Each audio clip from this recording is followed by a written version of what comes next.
Assalamualaikum warahmatullahi wabarakatuh. Halo semuanya, perkenalkan nama saya Aulia Zahra Pulungan. Nah, dalam video kali ini saya akan membahas mengenai bagaimana pentingnya program pemberdayaan petani kakao di sebuah desa.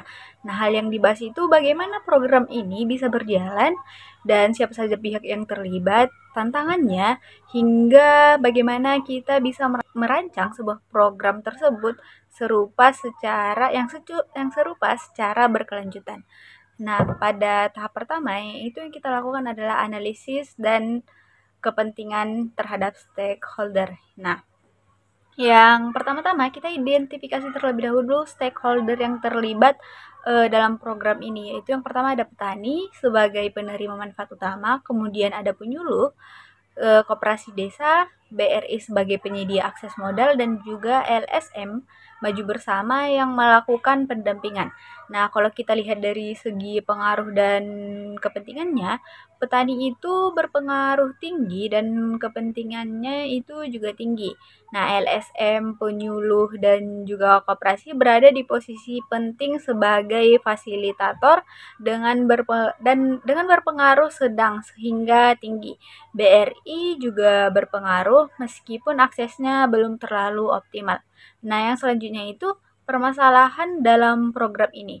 Nah, program ini kan sudah berjalan selama 1,5 tahun, tapi hasilnya kenapa belum maksimal? Karena banyak petani yang tidak ikut pelatihan karena sibuk di kebun atau punya banyak usaha lain.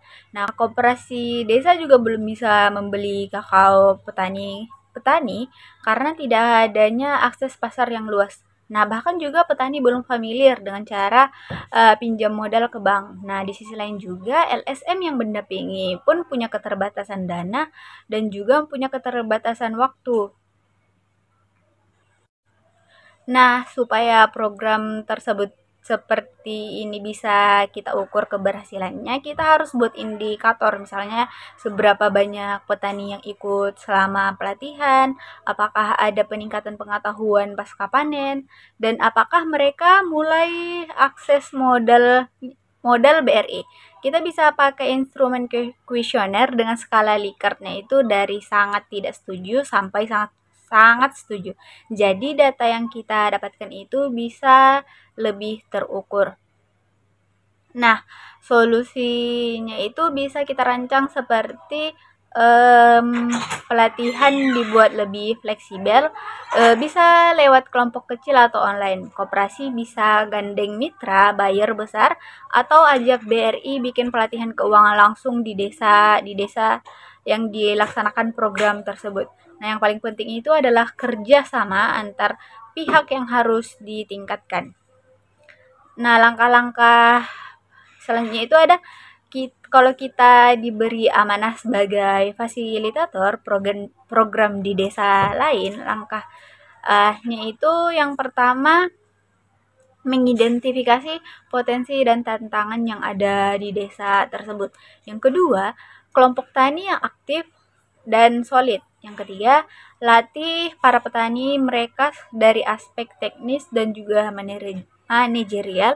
Dan yang keempat ada fasilitasi akses pembiayaan dan juga pemasaran. Yang kelima ada evaluasi berkala untuk melihat progres. Ini semua harus mengarah pada SDGs, yaitu menghapus kemiskinan, meningkatkan kesejahteraan, dan membuka akses pekerjaan layak. Nah, dan selanjutnya ada strategi keberlanjutan. Nah, supaya program kita itu nggak berhenti di tengah jalan, kita butuh strategi keberlanjutan. Bisa lewat CSR perusahaan, BUMDes, atau koperasi itu sendiri.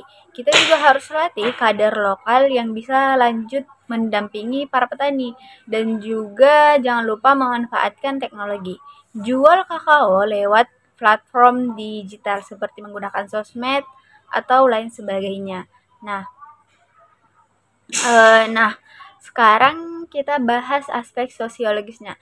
Nah, perubahan sosial di sektor pertanian bisa terjadi karena ada dua hal. Yang pertama itu ada faktor internal, seperti keinginan petani untuk maju.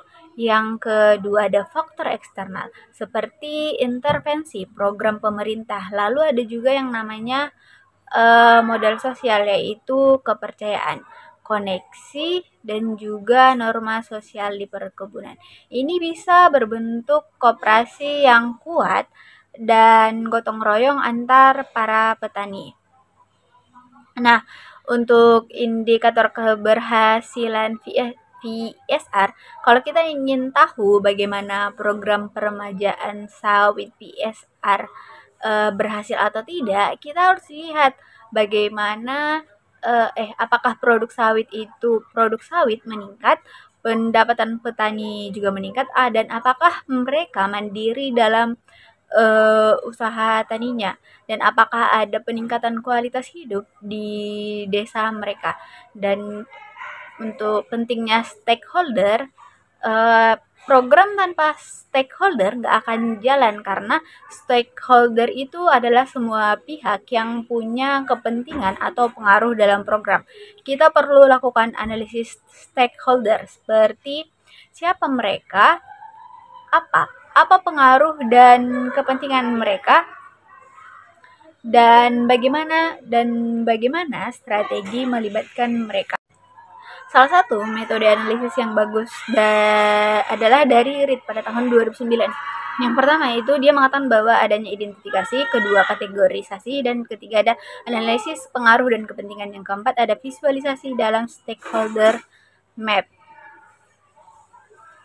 Nah, itulah tadi gambaran lengkap tentang bagaimana merancang dan menganalisis program pemberdayaan masyarakat berbasis komoditas perkebunan. Semoga penjelasan ini bisa membantu dalam memahami peran penting dalam kolaborasi, evaluasi, dan juga keberlanjutan dalam setiap program. Saya ucapkan terima kasih. Saya akhiri dengan salam. Assalamualaikum warahmatullahi wabarakatuh.